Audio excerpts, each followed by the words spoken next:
Cloning in Star Wars has been changing, but with Bad Batch Season 3 on the horizon, what will the future hold? Welcome to Star Wars Uplink.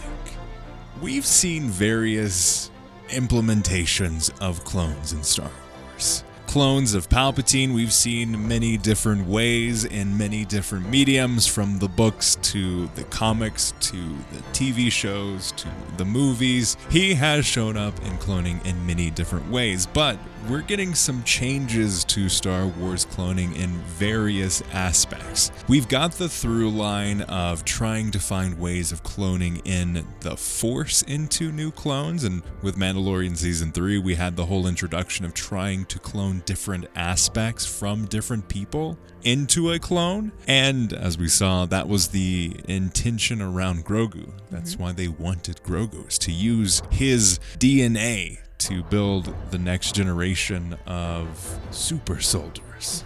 Like basically Captain America. Yep. But with Bad Batch, we're getting the not quite true clone experience, because it's Clone Force 99. They aren't true clones necessarily. They have abnormalities that make them special, but we're getting the next generation or next implementation on the story of clones in Star Wars, that era of clones in Star Wars. Yeah. I think Bad Batch is a really interesting take on clones, just in and of itself, because they almost make that unit kind of like a mistake. Like, it was almost like you really weren't meant to happen, but because you guys have special abilities, we'll let it slide, and you guys will be your own thing. I like that. I like that it feels like, we don't like you, but you have your uses, so we keep you around. It's kind of sad. It is. Yeah, I think it's interesting to see the Star Wars universe from the Bad Batch's eyes, because, I mean, especially with the introduction of Omega, they are different in many different ways. And now in this new era of Star Wars, they've gotten past the control chip that have been put in, good soldiers follow orders type thing. And now we're seeing the next generation. We're seeing that next step in the storytelling around the Bad Batch. And I think it's interesting when you see the different viewpoints of the now defunct clones. Palpatine took the opportunity that was given to him to cancel the clones in a different way than was originally planned. And now we're seeing a disruption of what we think of as the clones. We're now seeing true people, which feels wrong to say when talking about clones. Real people, and that's the whole trauma and core piece of cloning in Star Wars. Are they real people? Are they not real people? They have consciousness. Do they have souls? That's a whole different subject there.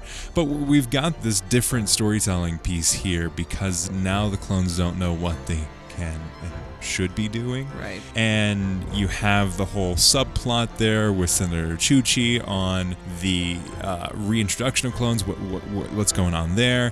You have real people becoming stormtroopers conscripted into the Empire's army. You still have the clone commandos, which I think is interesting. I was talking about that today with a buddy of mine on, I just want to see more. Like, why? Agreed. Why are they still here when all of the rest of the clones are gone? Yeah.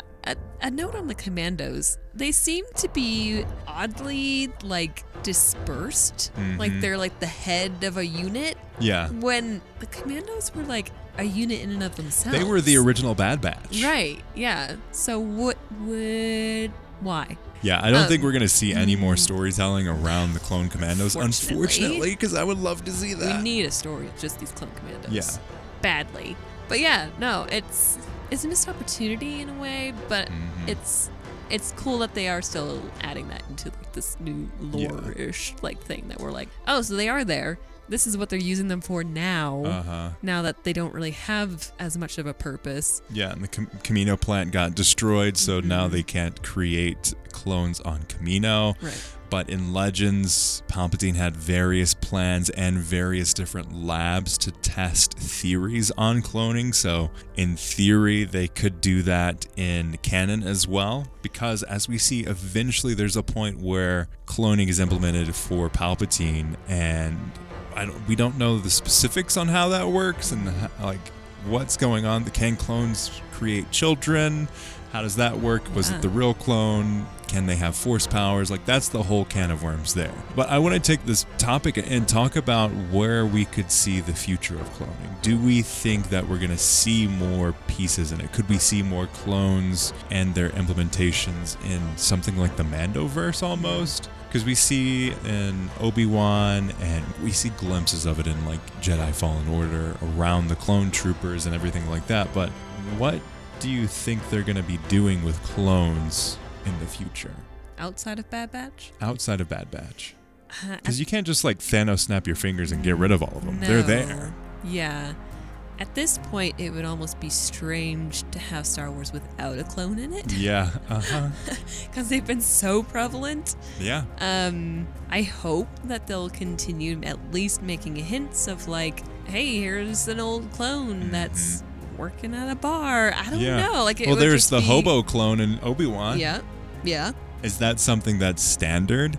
By the time we see the Rebels time period happen, which is leading up to A New Hope era, we see Rex and his crew and their old clones.